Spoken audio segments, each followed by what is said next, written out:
Quadrilateral queasiness. India cannot be forced to pick a side in the conflict, but Russia could test its resolve. At a snap virtual meeting of the Quadrilateral Security Dialogue or Quad, comprising India, the US, Australia and Japan, leaders discussed the crisis of Russia's invasion of Ukraine along with more traditional topics of interest for the dialogue, including territorial and maritime security across the Indo-Pacific. In the joint statement, issued after the summit, the four nations reaffirmed their commitment to a free and open Indo-Pacific, in which the sovereignty and territorial integrity of all states is respected and countries are free from military, economic, and political coercion. The latest Quad meeting was in part likely motivated by the concern of the US, Australia, and Japan that India, in not explicitly condemning Russian President Vladimir Putin's decision to launch a ground offensive across the Russia-Ukraine border and to bomb Ukrainian infrastructure, might not be on the same page as the other Quad members vis-à-vis this conflict. They have not only condemned Russia's aggression but have also slapped Kremlin elites and organizations linked to them with crippling sanctions. India, contrarily, has abstained from 3 UN resolutions condemning Russia.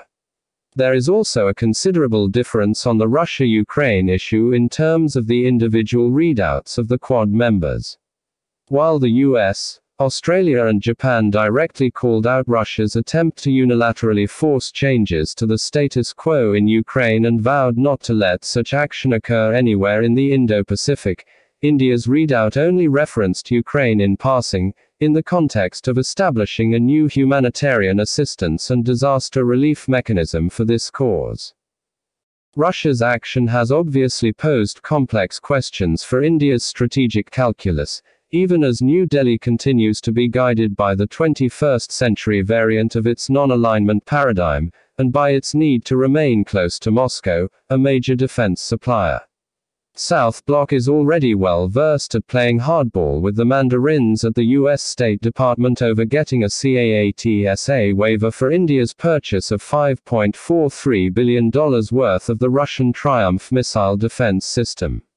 While the discussions on the Ukraine crisis will continue at the Quad and across other plurilateral platforms where India and the US work together for the greater good of the rules-based international order, the idea that NATO countries or even Russia can force sovereign nations with a proud history of non-alignment to pick a side in a complex geopolitical conflict is quite passé and eminently unviable in today's interdependent global arena.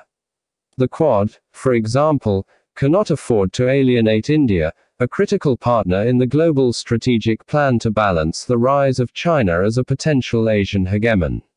Yet, India may find its resolve and patience with Russia tested should Russian occupying forces begin committing war crimes and human rights violations in contravention of the Geneva Convention, the Universal Declaration of Human Rights and other applicable global treaties.